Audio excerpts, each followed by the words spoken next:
आषाढ़ मास शुक्ल पक्ष द्वितीय तिथि रे रथ यात्रा रे श्रीगुंडीचा मंदिर जन्म माटी को यात्रा आरंभ करथिले।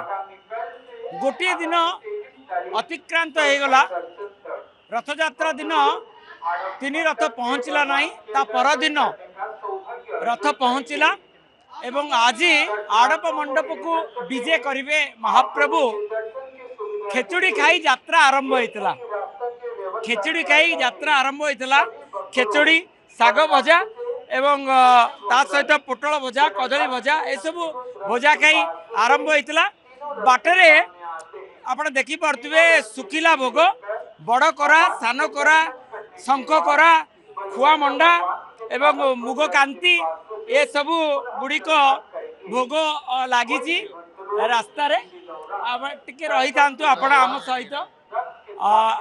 ये प्रथमे आपण परिचय।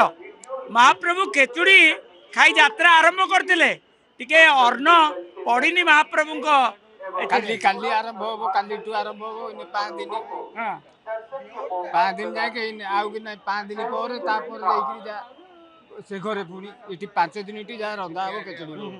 ये महाप्रभु अर्ण खाइले, अर्ण खाती सब 56 पौटी 60 पौटी खाती महाप्रभु। 56 भोग 60 पौटी। हां 60 पौटी 305 दिन एटा ताकर खंजा आइ के रही।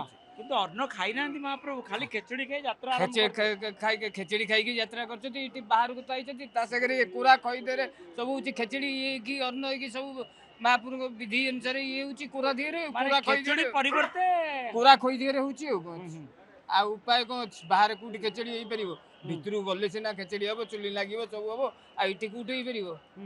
कौन सब आज भोग लगैले? खेचुड़ी पाई ना महाप्रभु, अर्ण पाई पार ना महाप्रभु। 3 दिन बीती गला। कोरा खई कदली फल मूल सब ये सब जिनस आज्ञा खुआ मुग ये सब जिनस आज्ञा आज भोग नागियो। महाप्रभु काली गले गला भितर पुणी खेचड़ी खाइबे, अन्न भोग खाइबे। द्वितीय तिथि रे आरंभ होइतला यात्रा 16 तारीख 17 तारीख 18 तारीख माने 19 तारीख रे जाई माने 3 दिन पर चतुर्थ दिन महाप्रभु पेटरे टिके अर्ण डाली डालमा पड़िबो। 3 दिन अतिक्रांत हो गया। महाप्रभु तो नागी पाइलेनी आज्ञा रथ यात्रा नागी थान तले आज टुही थानता आज्ञा नागी पाइलेनी, रथ नागी पाइलेनी सेति आज्ञा रथ नागिला काली आज पहंडी हेबे। काली टू महाप्रभुଙ୍କର पुणी भोग नागिबो। रजा रजती आंबळ रे आज्ञा गोटी दिन भोग हुए। गोटे दिन इटी भोग हुए। रजा रजती इटी न होइतिला सेपटे 3 रथ इटी 3 रथ होतला। 3 रथ होइकि केले इटी गोटे दिन भोग लागुतला। पूर्व से रजा गोटे दिन गोटे रोड पोताई के बट ए 4 दिन 5 दिन भोग होउची, नले गोटे दिन भोग होतला। एबे एबे केते दिन आज ठार नले 6 दिन 5 दिन नले 6 दिन।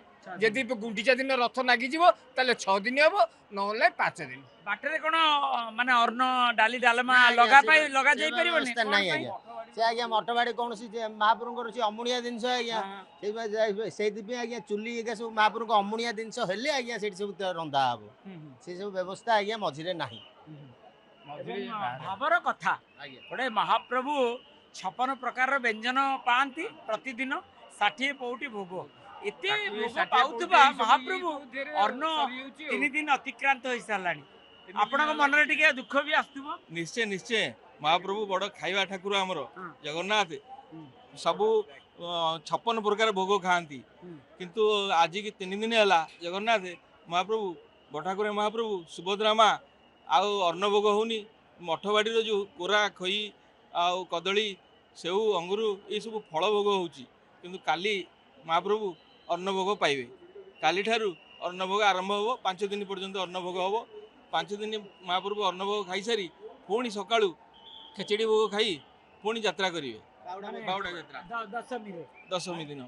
जेहेतु महास्वार सेवक आपण टिके मन टिके दुख लगन मो महाप्रभु टिके अन्न पाइले नहीं। आज्ञा आज्ञा निश्चय आज्ञा बहुत मन दुख लगुच। आम एमती खाई पीक घर अच्छु। महाप्रभु दांडरू जो आसुँच यात्रा कर कोरा खई देहरे चली जाऊँ कम। किंतु महाप्रभु बहुत सर गुरुंदा छेना खई ये सब खाती। किंतु अर्णभोग भी खाती। किंतु अर्णभोग रु वंचित हो जाइछन्ती। आज की 3 दिन है काली ठारू अर्णभोग आरंभ हो। माने 16 तारीख 17 तारीख 18 तारीख 3 दिन खेचुड़ी भोग टे खाई आछंती।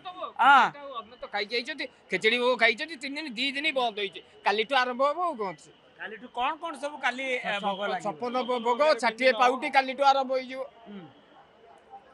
ଆଉ ୟା ଭିତରେ ସଦାବେଳେ ମହାପ୍ରଭୁଙ୍କର 56 ଭୋଗ 60 ପାଉଟି ଖଞ୍ଜା ହେଇକି ରହିଛି 365 କଣ ସବୁ ଭୋଗ ଲଗେଇବେ ଆପଣ? ସକାଳୁ ସକାଳୁ କେମିତି ସବୁ ପ୍ରସ୍ତୁତି ଆରମ୍ଭ ହେଇଯିବ? ଆପଣ ଘର ମାନଙ୍କରେ ଯାହା ଏଠି ସେଇଆ ସବୁ ଏକା ମିଷ୍ଟାନ୍ନ ଖେଚେଡ଼ି ସାଧାରଣ ମିଷ୍ଟାନ୍ନ ଖେଚେଡ଼ି ଘିଅର୍ଣ୍ଣ ଏମିତି 4 ପ୍ରକାର 5 ପ୍ରକାର ଖାଲି ଅନ୍ନରେ ଡାଲି ଡାଲମା ବେସର ଶାଗ ଖଟା କ୍ଷୀରି ଖେଚେଡ଼ି ଏ ସବୁ 56 ପ୍ରକାର ଭୋଗ ପିଠା ବିଭିନ୍ନ ପ୍ରକାର ପିଠା ଶ୍ରୀମନ୍ଦିରରେ ଯେଉଁଭଳି ଭାବେ ପ୍ରସ୍ତୁତି ଥାଏ ଏଠି କୌଣସି ଗୋଟେ କାଟଛାଟ କରାଯାଏ କି? ନା ନା କିଛି ନାହିଁ ଶ୍ରୀମନ୍ଦିରରେ ଆମର ସବୁ ପୁରୁଣା ପଦ୍ଧତି କୂଅରୁ ପାଣି ବାହାରିବ ସବୁ ବଟା ହେବ ଶିଳରେ ବଟା ହେବ ଢିଙ୍କିରେ କୁଟା ହେବ ସବୁ ପୁରୁଣା ପଦ୍ଧତିରେ ସବୁ ରୋଷେଇ କରାଯାଏ ଏଠି କୌଣସି ଗ୍ରାଇଣ୍ଡର ନାହିଁ କି କୌଣସି ଚୁଲି ଗ୍ୟାସ୍ ଚୁଲି ନୁହଁ କାଠ ଚୁଲି ସବୁ ପୁରୁଣା ପଦ୍ଧତି ଅନୁସାରେ ସବୁ ରୋଷେଇ ହୁଏ ସେଇ ରୋଷେଇ ଏତେ ସ୍ୱାଦ ଲାଗେ ଏତେ ସୁନ୍ଦର ହୁଏ ତାକି ଆଉ ଅନ୍ୟ କୌଣସି ଜାଗାରେ ଏମିତି ମିଳିବନି ସେଇଥିପାଇଁ ତ କୁହାଯାଏ ଆଡ଼ପ ମଣ୍ଡପରେ ମହାପ୍ରସାଦ ଗୋଟେ ଅଲଗା।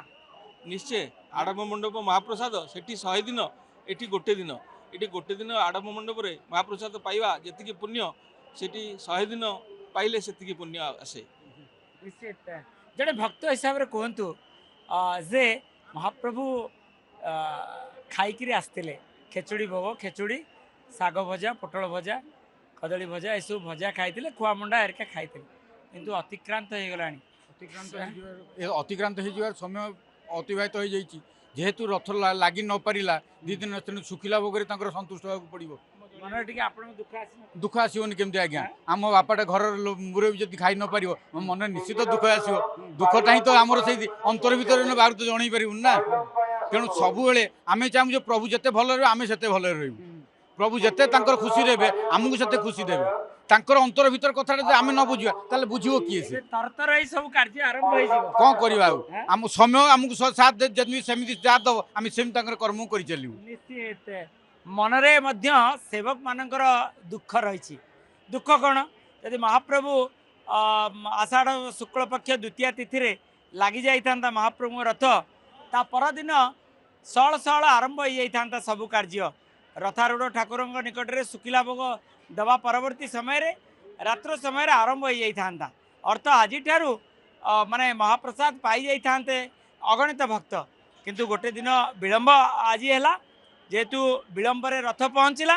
ଏବଂ ଆସନ୍ତା କାଲି ମହାପ୍ରଭୁ ଅନ୍ନ ବ୍ୟଞ୍ଜନ ପାଇବେ ଖେଚୁଡ଼ି ଅନ୍ନ କାନିକା ଏବଂ ଡାଲି ଡାଲମା ବେସର ଅନେକ ପ୍ରକାରର ବ୍ୟଞ୍ଜନ ପ୍ରସ୍ତୁତ ହେବ ଏବଂ ମହାପ୍ରଭୁ ପାଇବେ ଏବଂ ମହାପ୍ରସାଦ ଅଗଣିତ ଭକ୍ତମାନେ ମଧ୍ୟ ପାଇପାରିବେ।